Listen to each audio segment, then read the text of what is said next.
Fala aí galera, beleza? Sejam bem-vindos a mais um vídeo do nosso canal. O vídeo de hoje, nós vamos trocar uma ideia sobre o TRXF. Mais um mês acompanhando aí este fundo e vamos ver como é que ele tá e tudo. Terminou a emissão, teve uma captação muito boa, cara. A captação do fundo surpreendeu aí todas as expectativas e isso só mostra pra gente o quê? Aquilo que eu venho batendo na tecla um tempão, que não tinha por que fazer novas dívidas dentro desse fundo. Ainda mais dívidas caras igual elas saíram, acima de IPCA mais 7. O fundo conseguiu captar. Era assim, era certeza que ia conseguir captar, gente. O fundo da carteira recomendada, quase todas as carteiras recomendadas, esse fundo está presente. Né? Então, minha visão é, acho que a gestão ela não confiou no potencial do fundo. E aí ficou meio assim, fez aquela alavancagem, foi um movimento que eu não gostei, que eu já comentei com vocês, né? Enfim, fundo aí com... Ele com essa emissão ele praticamente passou de 2 bi, patrimonial 106, sem vacâncias, 158 mil cotistas. O fundo captou 200% do volume inicial pretendido, então foram 500 milhões de reais. Foi a maior captação que o fundo já realizou, e aí ele passa de 2 bi de reais. Agora aquela coisa, né, galera? O fundo com 2 bi... Não dá mais pra ficar fazendo emissãozinha de 200 milhões, 100 milhões. Agora a régua subiu, agora é 500 milhões. Porque não dá pra ficar fazendo emissão pequena num fundo tão grande quanto esse. Então eu acho assim, 500 milhões é um bom volume para esse fundo emitir. Pô, 500 milhões vai dar tipo 25%. Né? É um dia de preferência baixo, é um fator de proporção baixo. Tivemos 20 mil investidores aí participando, legal, e esses recibos, no dia que vocês estão assistindo, já foram convertidos. O fundo pagou 90 centavinhos por cota, que dá um yield de quase 10% em relação à cota do mercado, que está na casa de 110 reais. Fundo hoje com 55 imóveis, né, bem pulverizado aí. Então, aqui sobre o fundo, ele fala de novo do pagamento, que a gente já comentou. Rentabilidade do fundo, o retorno total, 61%. O número de cotistas segue crescendo, já estamos em 160 mil e a liquidez está muito boa. Ele fala do segmento da oferta, que teve um volume muito bom e tal, maior oferta do fundo e tudo mais. Fala da conversão, da conversão dos recibos, que a gente também já comentou. E aí ele fala o seguinte: antes da realização da emissão, era estimada uma necessidade de liquidez projetada em 250 milhões de reais até o término do ano. Era bastante coisa, né? Com o êxito obtido na captação de recursos, o fundo assegurou não apenas os recursos necessários para financiar as obras e aquisições, etc, etc, etc, né? Mas também possibilitou a prospecção de novos ativos. Então, como deu muita grana, sobrou dinheiro para ele poder fazer a compra de novos ativos, né? E aí eles estão analisando algumas operações, já sendo que já tem duas que já estão com opção de compra de exclusividade assinadas. Então, em breve, 2 novos imóveis, né? Se no dia que você estiver assistindo já tiver saído dessa compra, já teve vídeo no canal também. Então, ele fala que a captação vai ter impactos positivos, diversificação das receitas, diminuição da alavancagem relativa. O que é isso? Ele não vai pagar a dívida. Ele vai, como o fundo tinha... Aqui, ó, vou desenhar para ficar fácil. O fundo antes tinha um ativo de X, eu não lembro o valor exato, tinha uma alavancagem de Y. Se esse ativo crescer para isso, a alavancagem ela diminui, entendeu? Ela é diluída, mas eles não estão pagando ela diretamente, né? Aí eu me pergunto, aqueles CRIs que eles fizeram recentemente não era uma movimentação tática? Vamos fazer CRI tático? Não existe CRI tático, cara. É caro fazer CRI, né? É caro para pagar CRI, tem multa, então é muito difícil fazer sentido uma movimentação tática em CRI, eu não vi sentido nessa questão. Você sabe, eu fui extremamente contra o fundo fazer novas alavancagens, ainda mais no patamar que foi, tudo IPCA mais 7 e tal, lá, né? Enfim, o gás de distribuição se mantém nesse semestre, expectativa vai entrar 93 centavos por cota, né? Eles estão aí para vender 8 lojas e tal, e aí pode ser que tenha distribuição extraordinária, né? Ele fez uma visita no Obramax Suzano, que está praticamente finalizada, 80% concluída a obra. Legal, a gente vê a foto aqui, olha lá. Beleza? Resultado, gerou 82, pagou 90 e tem um acumulado de 84 centavos. Nesse mês usou 8 centavinhos por cota, né? Legal, vamos descendo aí. História de distribuição, vem pagando 90 centavos, já tem aí, vai fazer um ano. em breve. Rentabilidade e tal, que é boa, não tem nem o que falar. Aqui, a alocação dos recursos. Hoje o fundo está com muita renda fixa. Se vocês conseguem perceber algo neste gráfico que está esquisito, nesse gráfico aqui, eu digo para vocês, aqui, ó, 12,6% em fundos imobiliários. Que fundos são esses, dona TRX? Que fundos são esses? Afinal, no relatório de vocês, se a gente puxar os relatórios antigos, né? Esse aqui é o relatório de janeiro, então puxei janeiro, fevereiro, março, por aí vai. A exposição em fundos imobiliários lá em janeiro era de 5,7%. Subiu para 6,5%, subiu para 7,9%, e agora, mais recentemente, nesse relatório que vocês estão vendo aqui comigo, subiu para 12,6%. Que história é essa que vocês estão comprando um fundo imobiliário e não mencionaram um A no relatório? Virou FOF? Para estar comprando um fundo imobiliário? Hoje o fundo tem 12,6% do PL em fundos imobiliários. Estamos falando de 200 e poucos milhões de reais. Então, peraí. Vocês fizeram novas dívidas porque vocês estavam pegando o dinheiro e alocando em fundo imobiliário? Por que vocês não pegaram esse dinheiro e pagaram? Fizeram dívidas caríssimas, para cima de IPCA mais 7. Qual é a lógica? Qual é a lógica dessa movimentação? E outro ponto, a posição de CRI aqui, praticamente zerada, né? Ele tinha feito um hedge com CRI lá, 0,6, 0,7, 0,7, enfim, foi pouca coisa. O que cresceu foi fundo imobiliário. Então, assim, que fundos são esses? Eu posso pegar aqui pelo informe trimestral, mas ele tem um atraso o informe, deve estar saindo em breve o desse primeiro trimestre do ano. O que a gente tinha aqui de fundo imobiliário, CPTS, EVBI, GURB, HB, CRPVBI e FIVBI Consumo Essencial. Qual é o racional por trás disso? Vocês podiam explicar para o cotista, porque a posição há 6 meses, há poucos meses, em janeiro, era 5,7, hoje já está 12,6. A gente não sabe quais fundos estão aqui dentro, a gente não sabe qual é a estratégia para esses fundos, a gente não sabe qual é o racional desta compra. Não dá, velho, não dá. Porque esse dinheiro, esses 12,6 aqui, era o dinheiro que vocês deviam estar usando para pagar, para comprar. Aqui, ó. Pera aí. Acho que foi essa. Se tiver em ordem, essas aqui são as últimas. É essa aqui mesmo. Ó, 37 milhões.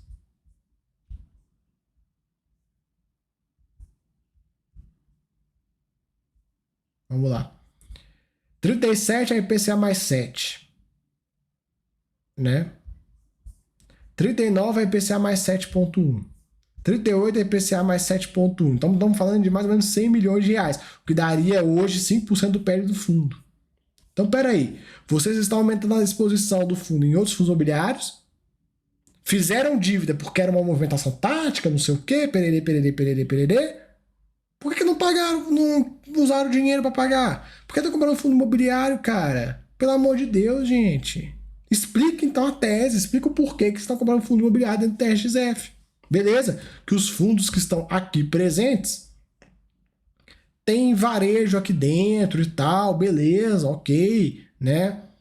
Mas faz sentido comprar fundos imobiliários? Será que não faz mais sentido? Tipo, comprou o PVBI. O que o PVBI tá fazendo no fundo de renda urbana? Não faz sentido.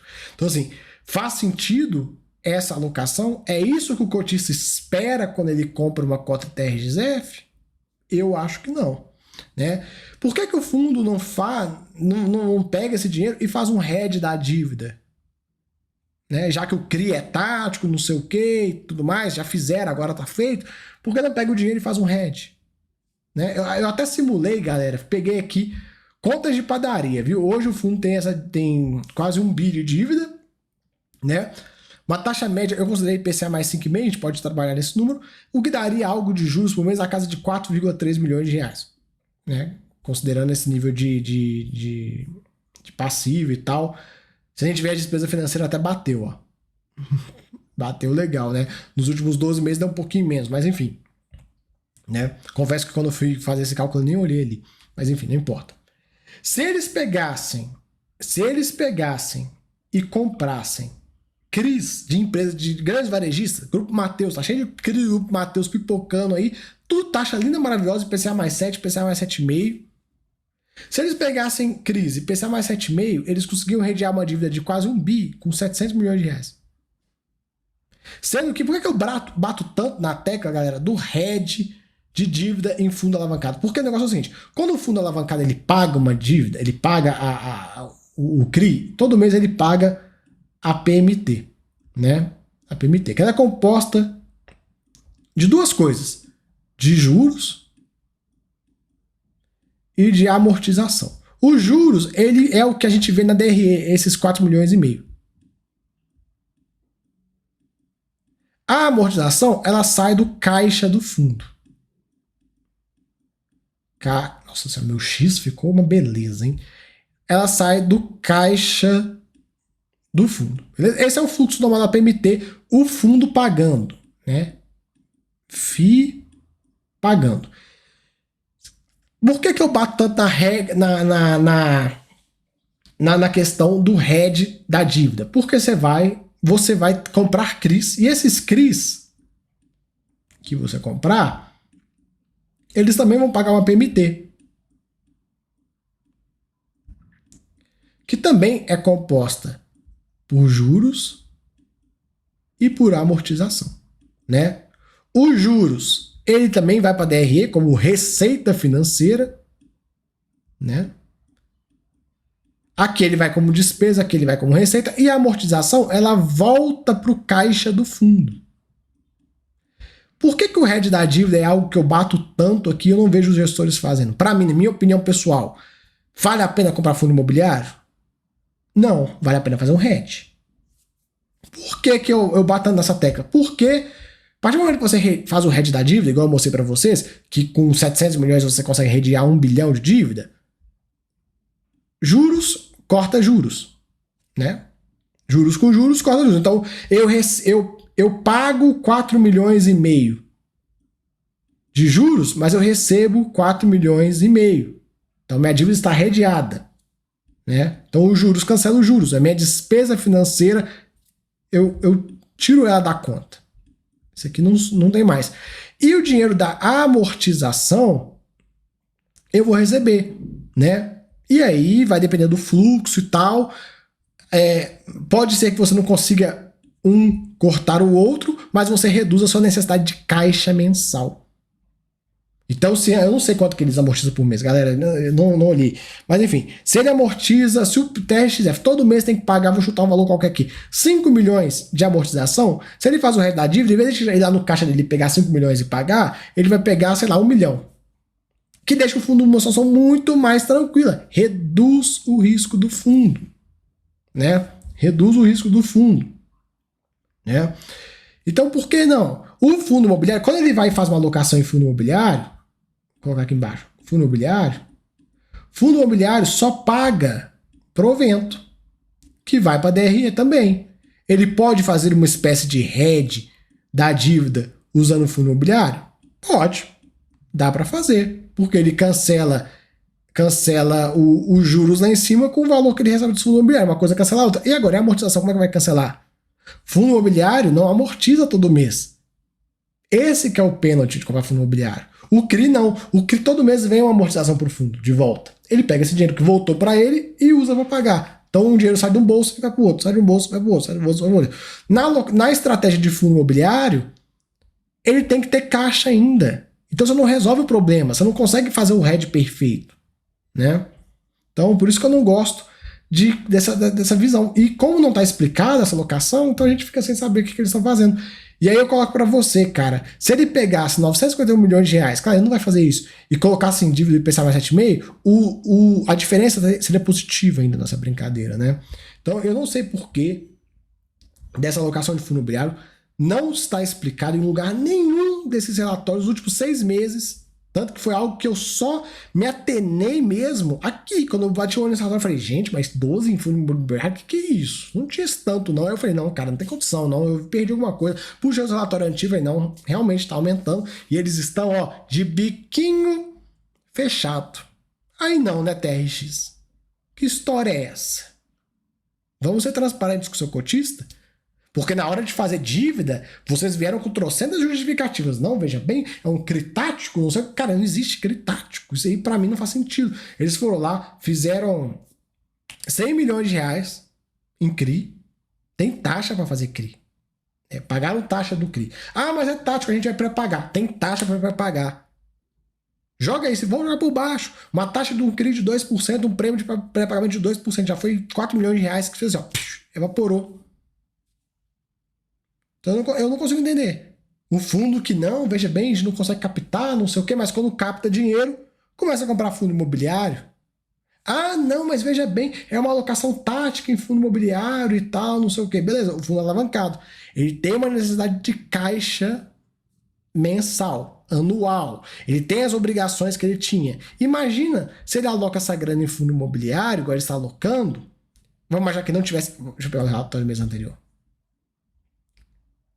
Aqui, ó. Esse é o último, esse aqui? Não, é esse, ó. Aqui. Vamos imaginar a seguinte situação. Aqui nesse relatório ele tinha 11%, acho que esse aqui ainda considera a preferência. Deixa eu pegar o que antes da emissão. Aqui, ó, pronto. 2,9% em renda fixa, 6,5% em fundo imobiliário, né? Imagina o seguinte cenário. Greve dos caminhoneiros, Joesley Day, qualquer coisa que já aconteceu no passado que não tem muito tempo. E aí as cotações mergulham. Como é que ele vai executar isso aqui para pagar o passivo dele? Não tem como. Vai ter que começar a rodar prejuízo. Então, eu não vejo muito sentido nesse tipo de alocação, cara. Eu não consigo entender. Sinceramente, eu bati o olho, eu tentei entender, eu não consigo entender. Porque é um fundo que há meses atrás teve que fazer de CRI, porque não tinha dinheiro, porque não, veja bem, vamos fazer um CRI tático e tal, não sei o quê. Mas o dinheiro que tinha estava alocado em fundo imobiliário. Não faz sentido, gente. Pelo amor de Deus. Né? Fora que, no último informe, ele tem vários fundos que não têm liquidez. Então, nesse caso de, vamos precisar vender fundo imobiliário para pagar dívida e tal, não sei o quê. Não tem liquidez. O único que tem liquidez é o PVBI e o CPTS. E esse informe está atrasado. Esse informe aqui, ó, a posição que ele tinha era de 50, 100, 110, 130 milhões de reais que ele tinha. Hoje ele tem aí 12% em 200 e tralalá. Então, assim, essas as questões que eu trago para vocês, que eu mostro para vocês, que eu tento abrir a cabeça de vocês. Porque beleza, tem um gestor que tá lá fazendo trabalho, mas a gente tem que ver o que tá acontecendo, tem que parar e pensar assim, por quê? Nós somos seres pensantes, nós não somos macacos. Nós somos seres pensantes. Então, quando o gestor do seu fundo tá fazendo uma coisa, tu tem que olhar e falar assim, por que tá fazendo? Tem justificativa? Vale a pena o movimento? Não vale? É isso que você tem que analisar. Minha opinião pessoal, enquanto não explicarem o porquê dessa alocação, o porquê que ela está aumentando tanto, quais fundos são esses, os preços que estão pagando nesses fundos, para mim não faz sentido. Beleza? Porque... E aí? E será que nesses 12,6 milhões de reais, 12,6% do PL aqui, não tem fundo da casa coleguinha que vocês estão ancorando? E aí, TRX? Como que vocês aumentam a exposição de fundo imobiliário do fundo para mais de 10% e não falam dessa estratégia? Hoje tem 3% do PL do fundo numa estratégia que a gente não sabe por que está sendo realizada. Então, fica aí o meu questionamento. Né? Imagino que de vários cotistas também. Não gostei desse movimento, para mim não faz sentido. Fazendo dívida porque não tem dinheiro, porque não consegue emitir, porque não sei o quê, pererê, mas o dinheiro que tem, estão colocando em fundo imobiliário. Porra, não, gente, pelo amor de Deus. Né? O fundo aumentou a alavancagem dele com esse movimento, né? Aumentou essa alavancagem. Os cotistas desse fundo não querem alavancagem, já está claro, o mercado já deixou claro para a gestão que nós não queremos alavancagem nesse fundo de forma demasiada. A alavancagem que ele tem hoje faz total sentido, todas essas séries aqui, menos as últimas que ele fez, porque são dívidas muito baratas, tudo dívida IPCA mais 5, IPCA mais 5 pouquinho e tal, aí beleza, você fala, ok. Agora, a partir do momento que o fundo começa a fazer dívida IPCA mais 7, não faz sentido, é muito caro. E assim, fazendo dívida IPCA mais 7 para 2 meses depois emitir e pegar 500 milhões de reais. O fundo com ágio, fazendo dívida com ágio. Para mim, não faz sentido. Não faz sentido algum. Utilização da receita para aluguel por inquilino, a gente consegue ver aqui, tá? O portfólio, que é bem diversificado. O grosso da multa é o saldo remanescente. Primeira alocação vencendo em 2032, cara. Toca o baile. Mês de reajuste do aluguel, maio, junho, julho. Vamos ficar de olho aí, vai ter um reajuste. Aqui é a estrutura. Outro ponto também. Em algum momento vocês iriam recomprar a posição de TRXB. Está explicado nos relatórios de maio de 2020. Vamos abrir aqui. E de agosto de 20. Por que vocês não pegam e recompram a TRXB? Né? Maio de 20. Fez o download. Maio de 20, deixa eu ver aqui. Cadê?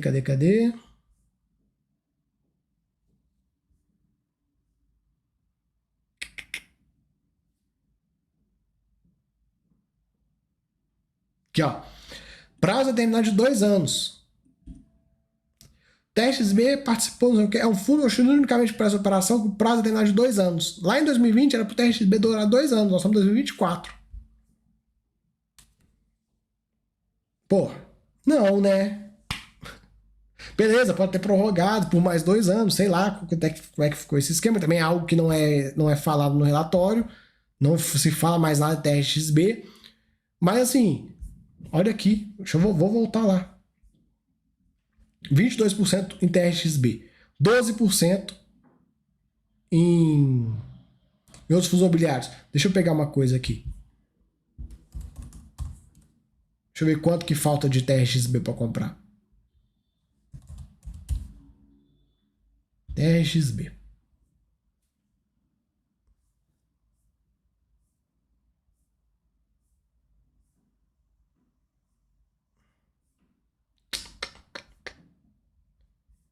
TRXB.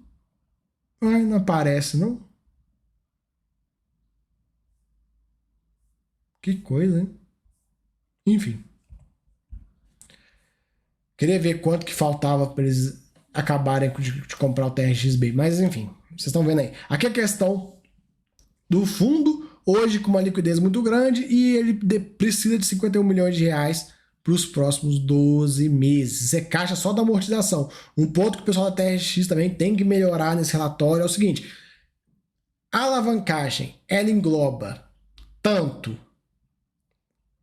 a amortização de CRI, quanto parcelas a serem pagas desses imóveis todos que vocês estão comprando. Por favor, coloquem no relatório aí, ó, gente, a gente tem que pagar tanto de amortização e de parcela temos que pagar tanto, né? Porque aqui em cima, ó,